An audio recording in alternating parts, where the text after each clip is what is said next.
अस्सलामुअलैकुम। Welcome to my channel all stories with Shabnam. अगर आपको मेरा चैनल अच्छा लगे तो इसे लाइक, शेयर और सब्सक्राइब करना ना भूलें। आइए सुनते हैं एक ऐसी कहानी जिसे अपनी सूझबूझ और परख की कसौटी पर मोहब्बत को कैसे जांचा जाए, ये कहानी आपको ये बताएगी। चलिए शुरू करते हैं। राजस्थान के एक छोटे से शहर भीलवाड़ा में जिया का जन्म हुआ। जिया बहुत ही खूबसूरत थी, भोली भाली और अपने आप में रहने वाली लड़की। ऐसा न था कि वो मिलनसार नहीं थी, लेकिन दोस्ती वो लड़कियों से सोच समझ कर ही करती थी। जिया की स्कूल लाइफ उसके अपने शहर भीलवाड़ा में ही हुई, लेकिन जिया आगे पढ़ना चाहती थी, आगे बढ़ना चाहती थी और अपने सपनों को पूरा करना चाहती थी। जिया का सपना था कि जिया डॉक्टर बनकर अपने माँ बाप और अपने शहर का नाम रोशन करे। जिया ने अपने माँ बाप से आगे की पढ़ाई के लिए दिल्ली जाने की इजाज़त मांगी। पहले तो जिया की माँ ने मना कर दिया, कहा नहीं नहीं, अकेली लड़की, वो भी इतने बड़े शहर में कैसे रहेगी? जितना पढ़ी लिखी हो उतना ही काफ़ी है। बेटा तुम्हें वैसे ही करना ही क्या है, आगे जाकर घर ही तो संभालना है। जिया ये सुनकर रुआसा हो गई, लेकिन एक शख्स अभी भी था जो जिया का हमेशा सपोर्ट करता था और वो थे उसके पापा। उन्होंने जिया को जाने की इजाज़त दी। जिया को उसके पापा ने एक मोबाइल भी दिया और कहा कि बेटी ये फ़ोन तुम्हारे काम आएगा और काम भी तुरंत फ़ोन करना, जो भी काम हो। जिया दिल्ली के लिए रवाना हो गई। यहाँ रहने के लिए उसने एक गर्ल्स हॉस्टल का इंतखाब किया, क्योंकि लड़कियों के लिए गर्ल्स हॉस्टल सेफ़ रहता है एक तरह से। जिया का डॉक्टर बनने का सफ़र शुरू हो गया था। हॉस्टल में एक कमरे में 2 लड़कियों को रखा जाता था। जिया को जो कमरा मिला उसमें अनुषा नाम की लड़की भी उसकी रूममेट बनी।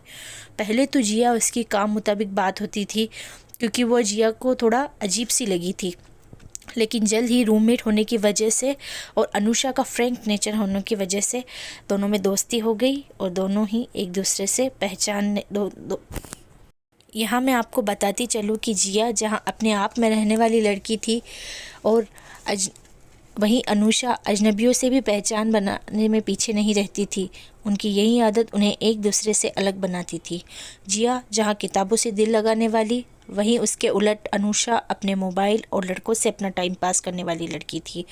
खैर ज़िंदगी यूं ही चलती रही और तभी अचानक जिया की लाइफ में एक ऐसा मोड़ आया जिससे उसे उसकी तवक्का भी न थी। एक दिन अनुषा जिया के पास आई और कहा, जिया क्या कर रही हो? कुछ नहीं, बताओ, तुम्हें कुछ काम था? नहीं नहीं, कुछ खास नहीं, सोचा फ्री थी तो तुमसे बातें कर लूँ, अनुषा ने कहा। हाँ अच्छा किया, ये तो मैं भी सोच रही थी। अच्छा ये बताओ, तुम फेसबुक का इस्तेमाल करती हो? अनुषा ने पूछा। इस पर जिया ने कहा, नहीं मैं कहाँ सोशल मीडिया का यूज़ कर पाती हूँ, पढ़ाई से इतनी फुर्सत ही नहीं मिलती है, मेरा तो अकाउंट भी नहीं है। इस पर अनुषा ने कहा, चलो जिया अपना मोबाइल दो, मैं तुम्हारा फेसबुक अकाउंट बनाती हूँ। ये कहकर जिया का अकाउंट अनुषा बनाने लगी। यहाँ मैं आपको बताती चलूँ कि जिया ने कभी भी आज से पहले मोबाइल का इस्तेमाल नहीं किया था। उसे ज़रूरत ही कहाँ थी, अब अपनों से दूर जो हो गई थी तो मोबाइल की ज़रूरत पड़ी। थोड़ी देर बाद अनुषा ने जिया से कहा, ये लो जिया, तुम्हारा फेसबुक तैयार है। जिया को हालांकि उसमें ज़्यादा दिलचस्पी नहीं थी, लेकिन अपनी प्यारी सहेली को मना ना कर पाई, क्योंकि उसका दिल टूट जाता। अब जिया अपने कीमती समय में से कुछ वक्त मोबाइल को देने लगी। उसे फेसबुक अच्छा लगता था, लेकिन इसका मतलब ये नहीं था कि वो पढ़ाई से दूर हो गई थी। जिया के मोबाइल पर अनगिनत फ्रेंड रिक्वेस्ट आती थी। जिया भी जिसे चाहती उसे एक्सेप्ट करती और जिसे ना चाहती उसका जवाब नहीं देती। जिया काफ़ी टाइम से महसूस कर रही थी कि एक लड़के की फ्रेंड रिक्वेस्ट जिया को रोज़ आती है। पहले तो जिया ने ध्यान नहीं दिया, लेकिन फिर आखिरकार जिया ने उसकी फ्रेंड रिक्वेस्ट कबूल कर ली। इस तरह से जिया और वो लड़का एक दूसरे से कनेक्ट हो गए। वो लड़का, जिसका नाम आकाश था, रोज़ जिया को कमेंट करता और उसका हाल चाल पूछता था, और जिया भी उसके कमेंट्स का जवाब देती। कुछ दिनों तक तो ये सिलसिला हाल अहवाल पूछने तक महदूद रहा और आखिरकार जिया और आकाश की दोस्ती हो गई। आकाश और जिया जाने कितनी ही देर एक दूसरे से चैट करते और खुश होते रहते थे। धीरे धीरे आकाश ने जिया को व्हाट्सएप नंबर लिया तो जिया ने भी खुशी खुशी दे दिया, क्योंकि जिया अब काफ़ी टाइम से उसे जानने लगी थी। अब उनकी रोज़ बातें होने लगी और इसी बीच एक दिन आकाश ने जिया को प्रपोज़ कर दिया। यानी जिया से अपने प्यार का इजहार कर दिया।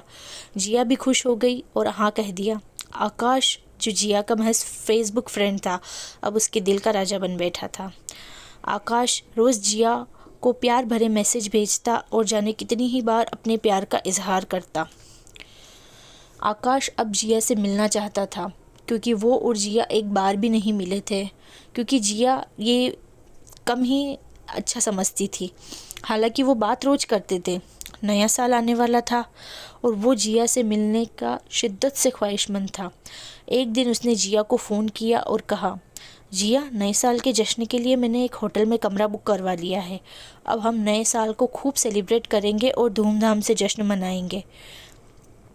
इस पर जिया बोली, आकाश, मैं तुम्हें क्या बताऊं, कुछ दिनों से मेरी तबीयत ठीक नहीं थी, बल्कि ये समझो कि ख़राब ही थी। क्यों, क्या हुआ तुम्हारी तबीयत को? पता नहीं, आज डॉक्टर के पास गई थी। तो क्या बताया डॉक्टर ने? आकाश ने पूछा। डॉक्टर ने सारे टेस्ट किए तो पता चला मेरी दोनों किडनी ख़राब हो चुकी है। क्या? आकाश तो शौक रह गया, पर फिर संभलते हुए बोला, अब क्या होगा? आकाश, तुम मेरे सबसे अच्छे दोस्त और प्रेमी हो, इसलिए मैं जानती हूँ तुम मुझे मना नहीं करोगे। तुम मुझसे प्यार करते हो ना, इसलिए तुमसे एक रिक्वेस्ट है आकाश। आकाश ने पूछा, क्या? आकाश ने पूछा कि क्या हुआ, तुम बताओ, तुम्हें क्या चाहिए? तो इस पर जिया ने कहा कि मेरे प्यार के खातिर तुम अपनी एक किडनी मुझे इस नए साल के जश्न में उपहार में दे दो, ताकि मैं ज़िंदा रहकर तुम्हारे प्यार को निभा सकूं और हमारा प्यार खूब परवान चढ़े। आकाश तो सोचता रह गया। इससे पहले ही वो कुछ जवाब देता, वो बोल पड़ी, अभी मैं अस्पताल में भर्ती हूँ और तुम्हारा इंतज़ार कर रही हूँ, तुम कल आ जाना। यह कहकर जिया ने फ़ोन रख दिया।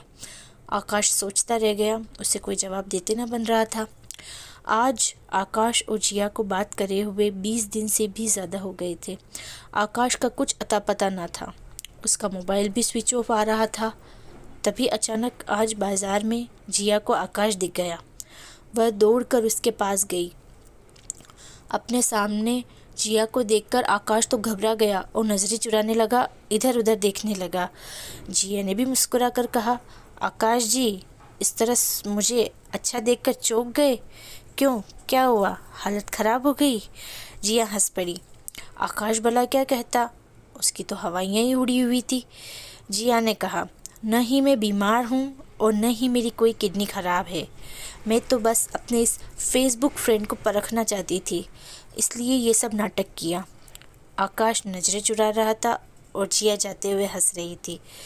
देखा कैसी जिया ने अपनी इज्जत बचाई। एक तो देखा आपने कैसे एक लड़की ने अपनी इज्जत बचाई। सोशल मीडिया पर न जाने ऐसे कितने ही मजनू अपनी दोहरी ज़िंदगी जीते हैं और न जाने कितनी ही लड़कियां इनका शिकार बनती है। यहाँ हकीकत कुछ और होती है और नाटक कुछ और। इसीलिए अपना ध्यान रखें, स्वस्थ रहें, खुश रहें और सभी को खुश रखें। अल्लाह हाफिज़। और आखिर में एक अच्छी बात की बारी, जो कपड़ा रंग छोड़े उसे उतार दो और जो इंसान रंग बदले उसे दिल से उतार दो। तो देखा आपने, कैसी लगी मेरी अच्छी बात? अल्लाह हाफिज़।